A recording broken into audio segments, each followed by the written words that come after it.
is Shannon Logan. I'm the coordinator of technology policy for the New York State Education Department. I oversee the Office of Educational Design and Technology, which is under the umbrella of P-12 education. I'm really excited to be able to introduce our speakers for today's webinar.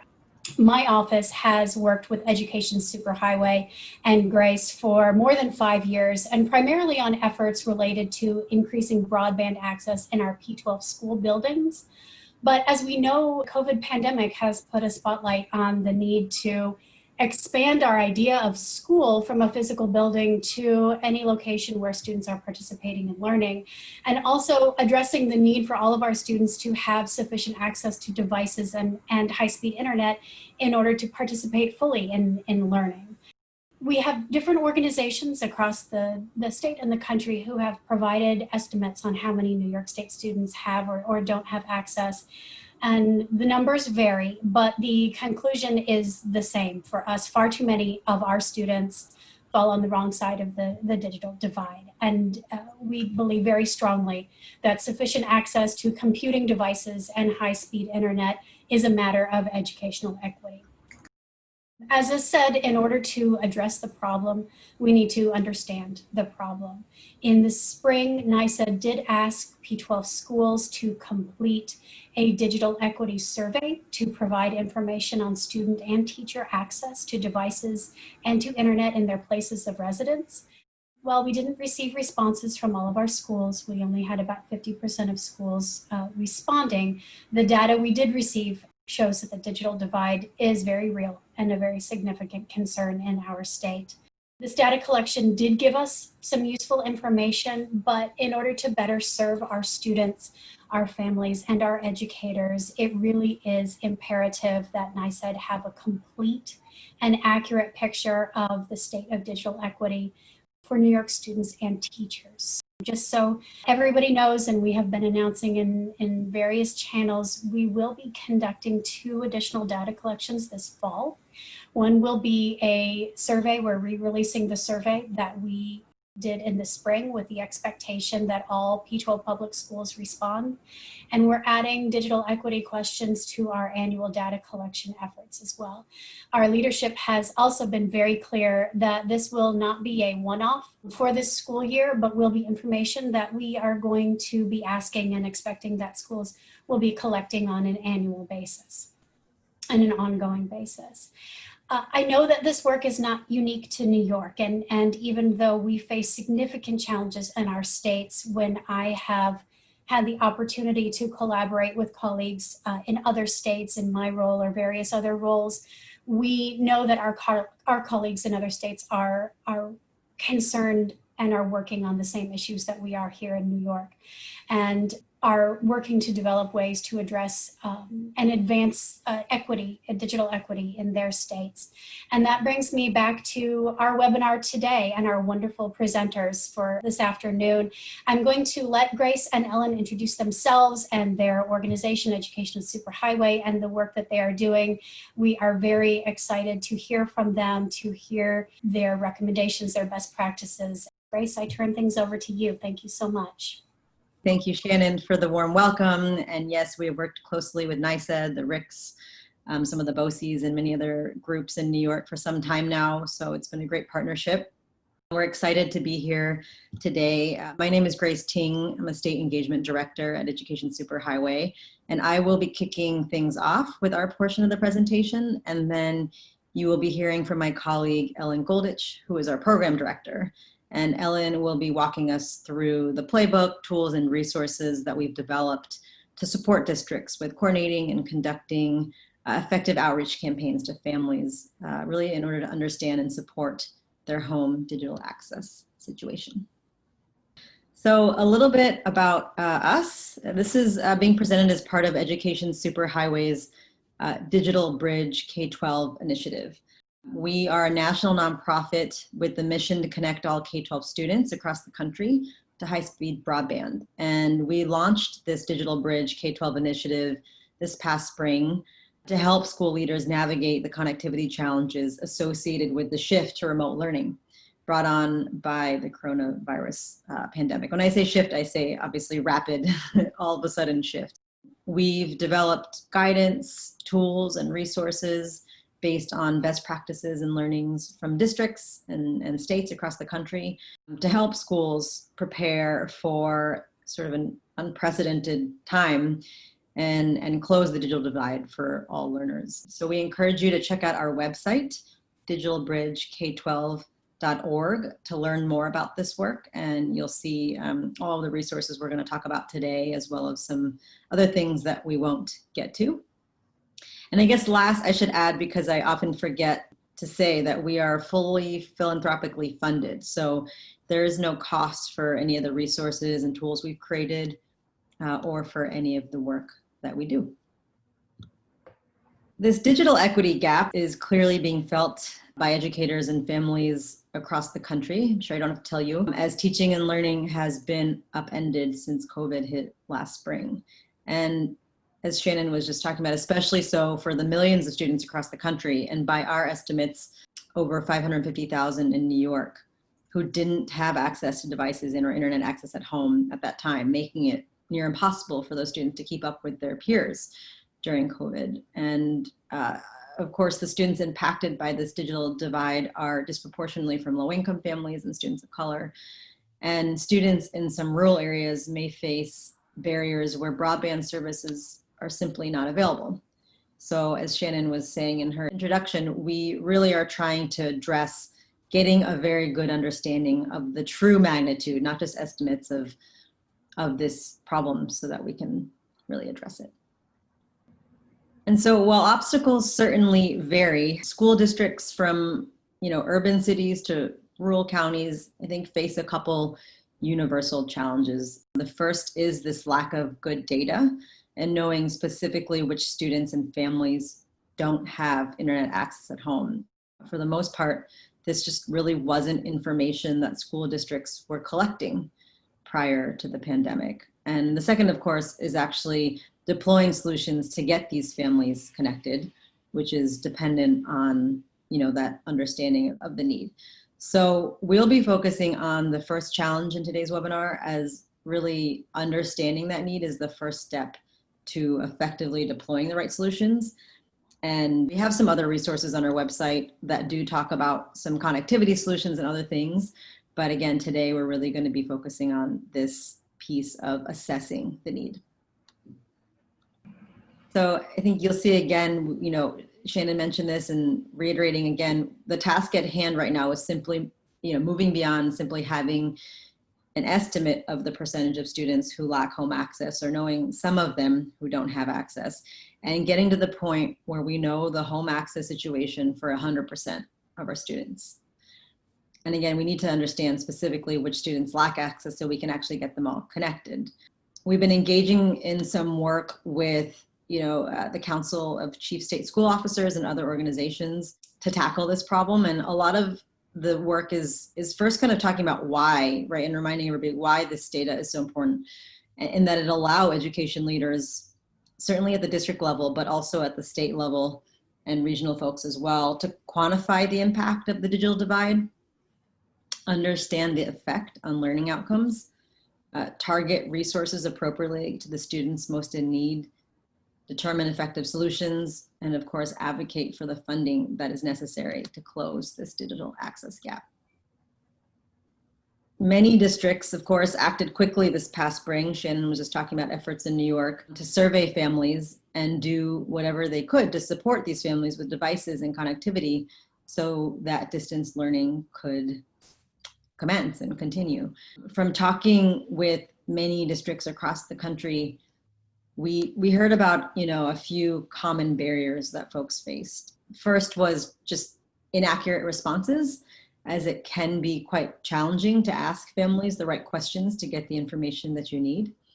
And so Ellen will be talking a bit about some of the questions that are part of the playbook that have been developed in conjunction with groups from across the country. Inefficient processes. Again, this was a bit of an unforeseen circumstance, to say the least, last spring. And this data collection was really happening in rapid response to that. So a lot of these efforts were happening independently at the school level. It was often quite difficult to streamline processes and align for consistency across across the district, just because of the difficult circumstances at hand. And then, of course, incomplete data sets. This is always going to be a challenge when collecting data, but especially so when trying to reach families that do not have access at home. And of course, not to mention all of this happening during a pandemic when folks are juggling quite a lot of things. So with that, just wanted to provide some broader context for this, but I'm going to hand things over to Ellen, who's going to walk us through this playbook and some of the tools and resources we've developed. And Ellen, I will hand it over to you. Great. Thank you so much, Grace. So given the importance of this data collection effort that Grace was just speaking about, and also the challenges that it really presents, Education Superhighway has developed a playbook to help education leaders and schools use this kind of playbook to conduct a very thorough home access needs assessment for their students. But before we get into the contents of the playbook, I want to talk to you a little bit about the process that we took to create it. This was all informed and validated with best practice research, input from experts in family engagement and large-scale outreach campaigns, and probably most importantly, through a pilot program that we ran with districts across the country. So I'll tell you a little bit about that pilot program. Throughout the spring and summer, we engaged with a number of districts across different states and actually worked hand in hand with them to collect this data. And the districts ranged in size, locale, and demographics. And we also were able to try out different data collection methodologies to really see what worked and what didn't work. And out of that, we had a couple key learnings that informed the guidance and resources that we built into this playbook. And as a result of collecting all of that really rich connectivity data, we saw that districts are actually able to advocate for funding and find those solutions to connect each of their unconnected students, which is ultimately what we hope can happen for anyone that's kind of leading the charge on similar projects like these for students. And hopefully that's the case for many of you here today. So why direct outreach? A lot of what we learned throughout our pilots and many interviews and reflections from other school districts is that using direct outreach as a data collection method, whether it's the singular approach or used to augment something like an online survey, is critical for getting as complete a data set as possible, which of course is so important as we aim to connect every student and really give every student equitable access to online learning. Direct outreach is critical for a couple of reasons. There are barriers to participating in online surveys, as you can imagine, especially for families struggling without internet. Doing direct outreach and really meeting them where they are is the most equitable way to reach all families. And what we've seen is that actually participation rates from families are actually higher with that direct mode of outreach. We've seen 80% compared with 25% with just a survey. It also allows for that check for understanding with questions that can be difficult for families to interpret just over text. And lastly, it also allows for a high quality touch point to have that two-way conversation and conduct a more thorough needs assessment with your families. And I think we all know how important that connection is right now. Now I'm going to tell you a little bit about data standards, which I know isn't the most exciting topic here, but it's really important that we have standardized data fields to capture home access information. And at the core of this playbook, and really all the work we've been doing with school districts, is standardizing the data fields and questions that can establish whether a student does or does not have sufficient internet access.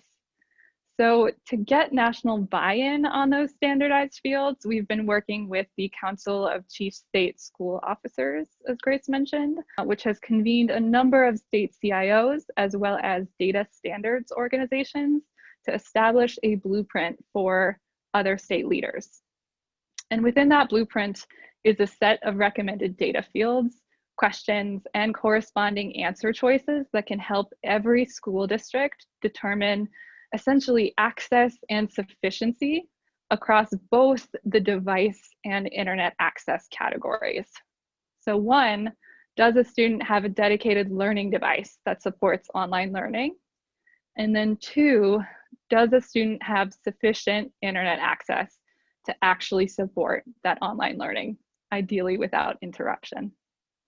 This standardization is really critical to help schools design their data collection efforts and to create consistency on how we're reporting on the K-12 home access gap. And actually, over 20 state leaders have taken action to encourage the top student information system vendors to incorporate these fields into their core products. So as we talk in more detail about the resources we've made available through this playbook, it's important to note that it's all sort of built on top of these fields, and the idea that we want this specific data at the student level. So as we mentioned, out of the lessons that we learned from our pilot program, we created this playbook. The playbook is a step-by-step guide that provides templates, tools, and resources to run a successful data collection effort. The intention is for this to be something that a district or other education group can pick up and execute when they're ready to collect this information from students. So this slide lays out some of the key components of the playbook, which essentially comprise the steps for executing your overall data collection effort. So before actually collecting the data, there are these 3 steps to prepare. The first one is to assemble and prepare your team that will be doing the actual outreach. Secondly, to customize the communications materials that will support all of that external engagement. And then third, there's this piece of setting up a tracking tool to organize the data as it comes in. And with those 3 things in place, schools can be ready to launch the outreach and actually collect their student data. So within each of these steps, I'm going to kind of go through them in greater detail with you. The playbook provides guidance and a number of resources to make the process as streamlined as possible. And again, this is ran off of the information we learned from the pilot districts, and it mirrors the process that we followed with them, as well as the actual tools and resources that we've made available. So I'm going to go ahead and start with step 1 and do a bit of a deeper dive on these steps to show you how it all comes together in the playbook so that you can recreate it. So step 1 is staff. The first key step in launching your data collection effort is assembling and building the team who will be responsible for doing outreach to families. The number of people that you need really depends on the number of households that you need to contact and how you will be contacting them and the time frame that you've set. So we developed a resource calculator that can help you determine the right number of folks that you need based on all of those inputs. And so once you know the number of resources needed, you can begin recruiting those staff or volunteers to conduct outreach. Across the pilot programs that we worked with, we saw that the best results were when those doing the outreach have some connection to the families and some understanding of local context, whether they be teachers or volunteers from parent groups or even from community-based organizations.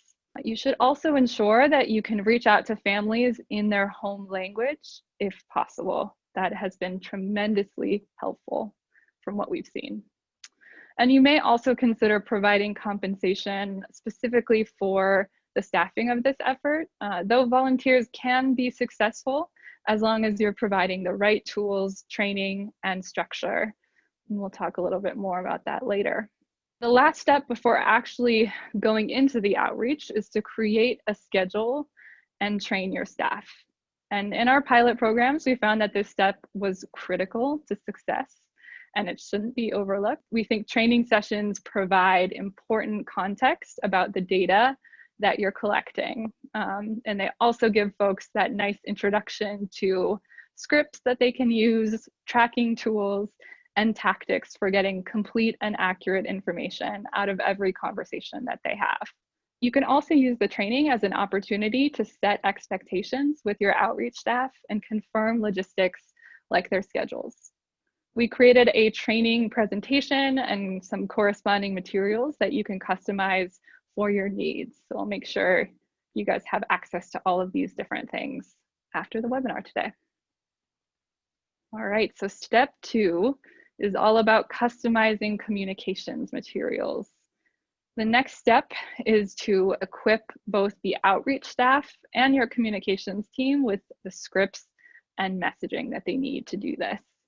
We recommend getting these communications materials ready early in the process so that you're ready to train staff and leave time to get approval on broadcasts that will go out to your families. To support one-to-one communications with families, we've optimized scripts for outreach to capture complete and accurate results in the most efficient way. These are aligned with the established data standards that I mentioned and will guide your outreach staff through each of the survey questions. It's also critical to send one-to-many communications that will notify families of the upcoming outreach efforts and help them know what to expect. So we've created a social media toolkit as well as a website and newsletter copy language that can provide that kind of ground softening ahead of direct outreach. So with all of these materials and templates, you should, of course, feel free to customize for your audience. You guys, again, have the local context that's needed to really make sure you're communicating in the right way to your families. Going into step 3, this is about setting up outreach tracking and the data collection tool. So with your outreach resources identified and communication materials drafted, you're ready to prepare student data for outreach. The idea of this step is that in order to make sure we're collecting data that can be tied back to each student, you'll need to track this at a student level. We recommend, if you've got one, working with a data specialist on your team to pull contact information for each household that you'll be reaching out to. And you'll see on this slide, we've bolded the essential data fields here, but you may also want to include information like grade level and school attending so that you can personalize conversations with each of your families. We created an outreach and data entry tracking tool that you can use to support this step. That's linked here, and I'll actually show you how the tool works and get into it. Let's flip over to that. All right.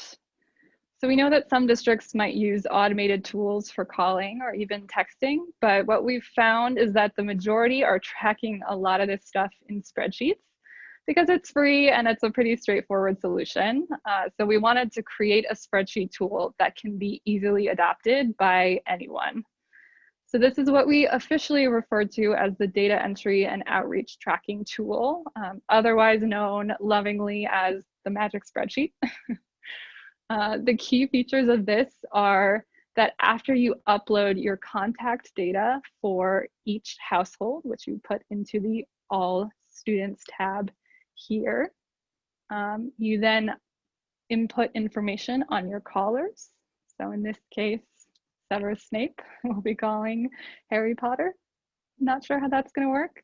And then what happens is you come back to your instructions page, you hit the Generate Calling Assignments button here, and it automatically creates calling lists for all of your various callers using the corresponding students that you've uploaded. So what it actually generates is something that looks a little bit like this. So for Severus Snape, he's got his student list here.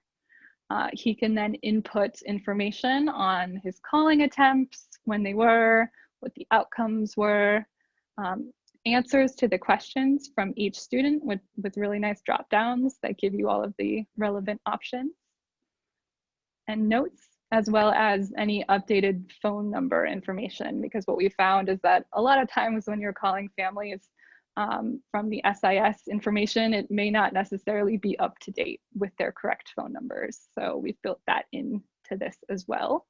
So you can upload all of your students, all of your callers, get this nice call list. And then what you'll also get out of this spreadsheet is a nice dashboard to track your responses.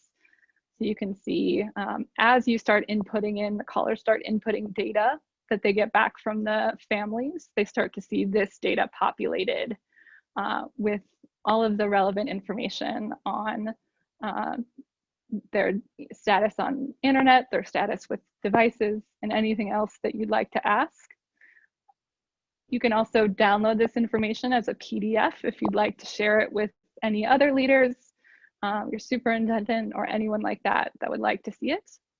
You also have this nice outreach summary dashboard that tells you a little bit about your callers, how many have completed those calls, their number of call attempts, and some other really interesting metrics that you can use. We'll make sure you have access to all of that after this. Just wanted to give you a preview. All right, going back into outreach. So getting ready to actually conduct outreach to families and collect that data. With all of the preparation in place from those previous steps, we get to our final one. So getting ready to actually go out there and ask families these questions. You'll want to leverage the communication materials that we created back in step 2 to first send out a broadcast to all of your families so they can be aware of this effort. This notification will give some context to families on the data collection effort and can preempt any questions that they might have about when and how you're getting in touch with them. Use the channels that get the most engagement from parents for this, whether that's a Facebook page that you already have set up, a website, or if you already have a school messaging platform that you're using. Whichever one gets the most engagement is the right one for this effort. After you do that broadcast, your team then should start reaching out to families based on the schedule that you set and leverage the script and tracking tool that we just showed you. We've seen that a concentrated effort over a week can yield excellent results, though of course you should work within whatever time frame makes the most sense for your needs, your goals, and the team that you have. You should definitely review progress with the team that you're working with regularly and hold frequent debriefs if you can with outreach staff to learn about any roadblocks that they're experiencing and also hear about their success. Really celebrate those wins when you get them. So to support with all of those steps from the playbook, the next step then is thinking about planning and procuring actual solutions. So we have a number of resources that can help you with that. And I'll give you a quick overview of one of those, which is our mapping tool. This mapping tool we've built leverages both the data that you collect on the connectivity status of your students, as well as service provider coverage data that we provide to understand what options are available for every household address. The tool allows you to not only identify solutions, but also quantify the costs of connecting each home without sufficient access. So several of the pilot districts actually use the mapping data to apply for grant funding with confidence that they had sized the gap and had a plan to connect each one of those households that were unconnected. And this map, as with everything else, is free for anyone to use. It's protected behind a password protected site with encrypted data, and it's all in alignment with the FERPA student privacy standards as well. So I'm going to show you what that looks like. Sensing the Harry Potter theme here, we have a Hogwarts demo to share with you. So this is what it looks like after you've input your household address information. You'll then get this nice map with dots representing each one of those households. The filters on the left-hand side you can use if you'd like to filter by grade level. You can filter by device to see students that have devices and those that do not. You can filter by their internet status for those that have internet and those that do not. And then critically, you can search for provider options to connect those households. So as you go into this select available provider dropdown, you can click on any of these available options that serve this region. And what you get is some of the households here turn yellow to represent where this particular provider can provide service for these families. And you can kind of look through and assess, which of these providers are the ones that you're really going to want to reach out to see what options they can provide to these families, because this is exactly where they can connect. So drawing the connection between that particular provider and the specific households that are unconnected. You can download this data as you'd like if you want to manipulate it in any other way, but we provide not only residential broadband service, but also cellular and LTE services as well. So really whatever connectivity solutions are available, you should see on this map, and you can make use of it in whatever way makes sense for you. So getting into some next steps, a couple of things here. Ideally, you'll be able to assemble a team and prep to actually do home connectivity outreach and data collection. So recruit your team of callers, customize the outreach materials for that audience, and then set up your tracking and data collection tool. Conducting the outreach campaign will be, of course, crucial here. So reaching out to those families, collecting all of their information, making sense of it, monitoring trends, seeing where those households are, and then lastly, mapping the data. So uploading it into our mapping tool to find which of those providers are actually available for those unconnected households. Please get in touch with us if you'd like to throughout the process. We'll make sure you have access to all of these tools, but we've also provided an email address here that you can feel free to use if you have any questions, want to talk about your approach, or even just want some consultative type support. We are more than happy to do that with any folks on the webinar today. We really just want to hear about your situation, hear if this information that we provided is useful to you or what else might be. So please do be in touch as you get into this process, and we thank you for doing that.